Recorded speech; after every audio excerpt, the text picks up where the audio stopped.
Sudah itu apa kata Nabi? Ini Nabi. Di mana kita bisa masuk neraka, Pak? Oh, jalurnya masuk neraka ini pintu.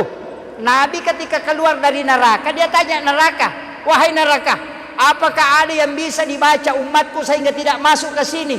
Neraka bilang, itu hadis sahih.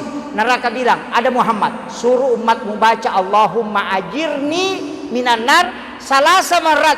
Aku akan menutup pintuku sehingga dia tidak masuk. Makanya sesudah salam itu kan dibaca Allahumma ajirni minan nar, Allahumma ajirni minan nar. Cuma kadang kita disuruh baca Allahumma ajirna karena kita punya anak istri. Kan jelas ku ampusakum wa ahlikum nara, jaga diri dan keluargamu dari api neraka. Makanya dibaca Allahumma ajirna. Kalau Allahumma ajirni, diri sendiri saja diminta, ya Allah jauhkan aku dari neraka. Kalau Allahumma ajirna, ya Allah jauhkan kami, artinya anak-anak, istri. Kalau imam baca Allahumma ajirna, jangan bilang Allahumma ajirni, sendirinya itu mau masuk surga, jamaahnya masuk neraka.